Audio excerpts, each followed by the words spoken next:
Buenos dias. Duolingo espagnol en ce moment. Peut-être un PVT en Amérique latine, qui sait. Qui sait.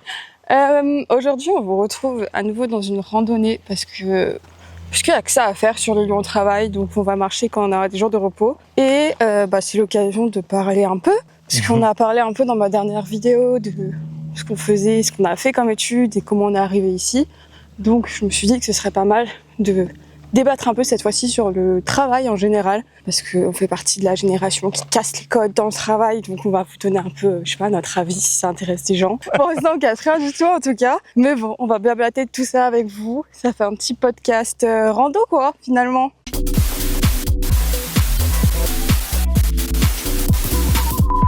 C'était quoi toi ton job de rêve quand t'étais petit? Testeur de jeux vidéo. Pourquoi? Bah, ça doit être trop bien de tester des jeux vidéo. T'es là, avant le lancement du jeu, ton job c'est juste de voir là où il y a des soucis, des bugs. Tu le testes de but en blanc, tu fais tout ce qu'il y a à faire dessus. Et si t'as kiffé, bah c'est validé, après bah il l'envoie. C'est marrant, ouais. Mais ça existe vraiment? Bien sûr que ça existe. C'est un jeu, quand il sort, il faut bien des testeurs, des gens qui sont là pour voir s'il y a des soucis, s'il y a des bugs, s'il y a des endroits qui sont trop durs ou inaccessibles. Ça doit être trop bien, genre. Et pourquoi tu l'as pas fait? Je sais pas, t'évolues, hein. T'as de nouvelles passions. Même si en vrai, mes nouvelles passions sont toujours dans cet univers-là. Bah ouais, c'est pour ça. La question d'après, c'est quel est mon job de rêve maintenant? Parce qu'en vrai, il est un peu lié à mon job de rêve d'enfant. Hein. Vas-y. Bah du coup, maintenant, je vais être planeur strat en jeux vidéo. Enfin, dans une industrie de jeux vidéo, dans une agence de jeux vidéo. Mais du coup, c'est la même chose en vrai. Enfin, là où du coup, sur le testeur, là, je devais du coup tester déjà avant leur sortie. Maintenant, en tant que planeur strat, le but est d'identifier les meilleures cibles pour un jeu avant sa sortie, tu vois. Donc en vrai, je suis pas si loin. Ouais, non, ça se rapproche. Bon, après, j'ai fait 3 entretiens, j'ai été étage à la phase finale et je me suis retrouvé en PVT en Nouvelle-Zélande, mais... T'as quand même fait des entretiens dans le domaine du jeu vidéo, genre. Ouais, bah oui. Les 3 que t'as fait étaient dans le domaine du jeu vidéo de ouf. Ouais, bah ouais. Donc en vrai, rien n'est perdu, hein, suffit d'y croire. Et toi? Je sais pas, moi je voulais faire plein de trucs quand j'étais petite. Je voulais être actrice, je voulais être vétérinaire, j'ai l'impression que toutes les meufs ont un peu le même délire, genre le même rêve. Et au final, au collège, je me suis dit que je voulais faire de l'événementiel. Ah ouais. Et du coup, j'ai fini dans la com. On est loin de l'événement, on est loin de la vétérinaire. Et de l'événementiel aussi. Ouais. Mais au final, j'ai laissé tomber l'événementiel parce que je me rends compte que ça recrutait pas. Enfin, que ça recrutait, mais ça paye pas du tout bien. Et j'avais la flemme d'attendre longtemps pour être bien payée. Donc, je préférais faire de la com, où pour l'instant, je suis pas du tout payée. Bah si, là, en soi, t'es payé. On fait de la com, là. Hein. Ouais, c'est vrai, là, on fait de la com. Là, ça y est, là. Là, c'est la montée, c'est le retour. C'est le retour du moment essoufflé. En plus, je sais pas combien elle pèse, ma caméra, mais elle est pas légère. Mais c'est bien, ça fait faire du sport. Ça... Ouais, parce que si vous n'avez pas vu ma dernière vidéo, j'ai parlé de pourquoi on était ici, en Nouvelle-Zélande, en PVT, et aussi de ce qu'on faisait avant, c'est-à-dire des études de communication. J'ai expliqué un peu tout le process, qu'on ne trouvait pas de travail en France, et que du coup, au bout d'un an de recherche, on a décidé de partir à l'étranger. Donc, allez voir. Avec mon front luisant, là. Franchement, moi j'aime bien mon idée de... Je pense que je vais essayer de vous en faire une par mois, où genre on va faire une petite vidéo et on marche. Bon, peut-être que la prochaine fois, ce sera en ville. Enfin, non, ce sera certainement en ville. Ce sera plus simple, ce sera plus plat. Et on parle, on débat de sujets. Si vous avez des idées de sujets, n'hésitez pas à les dire en commentaire. Et voilà, aujourd'hui, on a choisi le travail parce que c'est vrai que, mine de rien, c'est ce qui nous a poussé un peu à être ici. Et que c'est un peu dans la tranche d'âge qu'on a de penser à ça. Genre, quand t'es dans la vingtaine, t'as un peu cette pression-là de savoir ce que tu vas faire plus tard, de savoir quelle est ta voie, si tu vas gagner vite de l'argent ou pas, si tu vas pouvoir répondre à toutes tes responsabilités que tu vas avoir, payer ton loyer, payer tes factures, mais aussi kiffer la vie parce que t'as pas envie de passer ta vie au travail. Donc voilà. Vraie question les gars, est-ce que j'ai un début de calvitie là? Ça fait 3 jours qu'il est bloqué dessus. Franchement. Là, ici, là. T'es tellement luisant. C'est un truc de ouf, hein. Mais moi la transpiration se voit de ouf sur ma peau. Est-ce que toi tu penses que le fait qu'on soit parti en PVT, ça va nous freiner dans notre recherche de travail quand on va revenir en France? Ça dépend quand on rentre en PVT. Dans le sens où, pour un employeur, l'important c'est que tu n'aies pas de trou dans ton CV, que tu sois actif. Est-ce que si on était en France, là, on aurait eu un problème aussi? Oui, parce que de mon point de vue, ça aurait fait 1 an qu'on serait au chômage, tu vois. Ouais. On aurait galéré à trouver. Pourquoi? Parce qu'il y avait un trou d'1 an dans notre CV entre notre master et le moment où on cherche du taf, qui est dur à expliquer. Même si, oui, machin, on est en recherche, tout ça, ça reste quand même dur à expliquer. Là où en PVT, les gens ils pourraient dire ouais machin, bah déjà on a rempli le trou, mais en plus ils pourraient nous mettre comme contrainte, ouais mais du coup ce qui se passe c'est qu'en PVT t'étais juste là pour t'amuser. Et là bam, non regardez on a fait de la com, on a fait ceci, on a été photographe, monteur vidéo, on a créé des magazines, on a géré des réseaux sociaux, on a appris à gérer différents outils dans différents pays, tu vois, c'est pas la même chose. Du coup non, je pense pas que ça posera problème parce que justement dans notre PVT on a réussi à trouver des activités qui soient dans notre domaine d'expertise, donc la com. Donc à partir de ce moment-là, qu'est-ce qu'ils pourraient nous reprocher à part le fait que du coup bah on revient en France en étant bilingue, en ayant eu une expérience internationale et en ayant fait de la com. Du coup on a ni trou, plus nouvelle expérience, plus nouvelle expertise. Du coup de mon point de vue non, on sera pas freiné à partir du moment où du coup on a fait une année en PVT avec une activité en com. Maintenant là où je dis que du coup ça dépend du temps qu'on reste en PVT, c'est que peut-être que je sais pas, si tu restes 4 ans et que du coup dans les 4 ans tu as une activité en com qui a duré moins d'un an, là bah c'est pas pareil. Oui, c'est différent. Là dans notre cas à nous, même si c'est que 3 mois, bah 3 mois sur un an, c'est un quart d'année où tu as fait de la com, le reste du temps bah tu as appris l'anglais, donc non, je vois pas de problème là tout de suite. Je suis assez d'accord en vrai. Et je pense qu'en vrai, il y a un peu une question de créer, provoquer sa chance, genre. Ouais, Genre, je trouve que cette phrase, elle est trop vraie parce que, en soi, bah, l'exemple type, c'est que quand on est arrivé ici, on ne devait pas faire de la com. On est arrivé ici, on devait travailler en ferme et les aider sur leur business. Mais nous, on a dit, écoutez, on sait faire ça. Et là, ça fait 1 mois que, bah, on fait que ça en fait. On fait que de la com. Nos journées se résument à faire de la com en anglais et c'est ce qu'on voulait. Mais on a provoqué ça et genre je pense que dans les prochains jobs qu'on va avoir aussi, on va essayer de provoquer cette chance-là une deuxième fois. On verra si ça prend ou pas, mais de toujours chercher parce qu'ils ont forcément peut-être besoin de faire un peu de contenu ou quoi. Par exemple, si on travaille dans un resto, on peut très bien dire bon, on peut faire un peu des photos, on peut faire un peu vos réseaux sociaux. Se dire que des fois, tu fais pas des trucs pour tout de suite, tu fais des choses qui vont te permettre de récolter des choses pour plus tard. C'est quoi l'expression? On récolte ce que l'on sème. On récolte ce que l'on sème. Là, tu plantes des graines donc. Là, je plante des graines. Je pense qu'on plante des graines là, tu vois. Ok. Bah, vu la quantité de merde qu'il y a au sol, elles vont bien pousser. Hein. Ah, t'as arrêté? Ah non. J'ai cru que t'as. Ce serait quoi ton endroit rêvé, toi, pour travailler? Putain. C'est dur, hein? Non, en vrai, j'ai pas mal d'idées là tout de suite. Ah ouais? Ouais. Vas-y. Ma première, bah, j'ai toujours voulu travailler à Paris un jour. Du coup, d'un côté, je pense que j'aimerais bien un jour travailler à Paris. Est-ce que c'est mon endroit de rêve? Pour l'instant, je ne sais pas parce que j'hésite aussi avec San Francisco. Ah j'aimerais ouais bien travailler à San Francisco. Ouais, mais attends, t'as vu ce qui se passe en ce moment aux États-Unis? Merci. On va pas aller à San Francisco, mon gars. Bah, c'est pas toi qui as dit qu'il fallait passer long terme. Là, tu penses court terme en disant que ça se passe mal. Ouais, mais non, oui, que... c'est vrai. Je vais pas revenir sur ce que j'ai dit, t'as raison. En soi, genre un endroit, un pilier de la tech et tout, j'aimerais bien, tu vois. Mais après, c'est pas la même ambiance, genre, tu vois, Paris, ça serait plus... Paris, c'est un peu trop... Enfin, je sais pas, non, en vrai, je sais pas. Non, en vrai, je sais pas. Paris, San Francisco, là, tout de suite, comme ça, sans réfléchir, je dirais Paris, San Francisco. Et toi? Moi, l'endroit de rêve, j'avoue que j'aimerais bien bosser un jour à Paris aussi. Genre, je suis un peu déçue qu'on n'ait pas trouvé de CDI là-bas parce que je trouve que c'est une ville qui est tellement animée. Je sais pas s'il y en a qui sont à Paris qui nous regardent, mais dites-nous, ça se trouve, c'est un rêve qu'on se fait en tant de citadins d'autres villes de France. Mais je trouve que ça a l'air trop bien comme ville et en plus, bah, ça vit de ouf. Et je pense que la période d'âge entre 25 et 30 ans, je crois, non, moins de 26 ans, c'est limite la meilleure parce que bah, t'as plein de trucs gratuits que tu peux faire, plein de musées, plein d'expos. Et genre, c'est la meilleure période pour moi pour être à Paris, mais bon, c'est aussi la plus dure parce que bah faut vivre à Paris. Genre, je me souviens d'une offre que j'avais eue, moi, on m'avait proposé 1 600 € par mois net. Je sais même pas si c'était net, mais genre, c'est invivable pour Paris. Donc voilà, mais j'espère qu'on arrivera à y aller un jour. Franchement, j'espère de ouf. Après, une autre ville, je sais pas, San Francisco, pourquoi pas en vrai. Mais je pense aussi, peut-être une ville espagnole. Tu sais parler espagnol? Un peu. Ah ouais? Hola, Ah hola! me llamo Emma. Caramba! Está bien. On ira loin.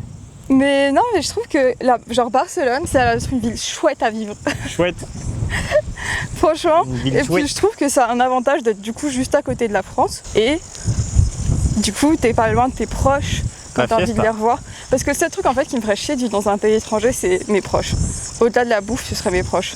Mais si je devais en choisir une quand même, je pense que ce serait une asiatique. Tokyo. Tokyo? Tokyo, toujours Tokyo. Ça doit être dur à vivre sur le long terme, je pense. Je pense que Tokyo, c'est une ville qui est parfaite pour les vacances, tu vois. Ah ouais? Genre, je pense que plus de 3 mois dans cette ville à l'année, ça doit être chiant. Ça va tout trop vite, en fait. Ouais, en fait, je pense que t'as quand même une certaine pression tout le temps là-bas. Là où tu vois, je pense que la Nouvelle-Zélande au global, c'est l'inverse que Tokyo. Enfin, Dans le sens où ici c'est très slow, tu vois. C'est vrai qu'ici, ils sont pas... En fait, c'est vraiment si on s'imagine un cliché d'un grenoblois randonneur, bah c'est un néo-zélandais. Sauf qu'il n'y a pas de quechua. Mais Ils ont Mac and Pack. Oui, ils ont backpack à la place. Mais Non, franchement, tu vois, Nouvelle-Zélande, je pense que c'est un endroit. En vrai, ça doit être bon vivre. Ouais, Est-ce que je je me verrais y vivre non plus? Non. Mais je pense que ça doit être un endroit très très agréable à vivre. Mais par contre, pour les vacances, Tokyo, je pense que c'est la meilleure destination du monde. bah, l'avantage du coup de la Nouvelle-Zélande, c'est que c'est plus proche que de la France de Tokyo. Aussi. Mais je suis assez d'accord, ouais, ça se voit qu'ici ils ont pas l'air de se foutre trop la pression. Enfin, même nous, dans le travail qu'on a là, c'est la première fois qu'on ressent aussi peu de pression. En fait, la marge d'erreur et la tolérance d'erreur est hyper élevée. Genre, je sais pas si ça se dit comme ça, mais et je sais pas si c'est que ici, on verra dans les autres jobs qu'on a, mais ils sont hyper tolérants à ce que tu te trompes, parce que, enfin, c'est ok. Je pense qu'il y a aussi un sujet sur le fait de faire des erreurs en France et le fait d'échouer, ça a toujours été, mais que c'est mal vu, que t'es vu comme le bon à rien si tu te trompes, alors que c'est comme ça que t'apprends finalement. Donc je pense que ça c'est grave un bénéfice qu'on n'a pas en France. Et c'est quoi toi ton job parfait en mode ce que tu ferais et à quel rythme? Genre tu travaillerais combien de temps par semaine et tu ferais quoi? Bon, ça, franchement, les heures, si j'aime ce que je fais, je les compterai pas de ouf. Mais dans mon job de rêve, j'espère que je serai payé à l'heure. Ouais. Parce qu'au moins. Les cadres en France sont payés à l'heure, je crois. Bah ouais. Et moi, je trouve ça bien comme ça. Au moins, t'as pas à te mettre la pression sur si t'en restes assez ou quoi. T'arrêtes quand t'as fini, quoi. J'aime bien ce système. Et après, c'est bien, vu qu'au moins, avec nos diplômes, on a le statut 4, c'est déjà ça. Mais en planeur strat, du coup. Pas forcément. Genre là, j'aime bien ce que je fais, tu vois, et pourtant, c'est pas. Ouais, c'est vrai. C'est juste de la photographie, du montage vidéo et du social media, quoi. Mais j'aime bien. Quand même, en vrai, je dis ça que ça, et aussi du graphisme. En vrai, je fais plein de trucs que j'aime déjà de base, donc en vrai, je suis pas là de mon secteur d'activité, moi, ça me va très bien.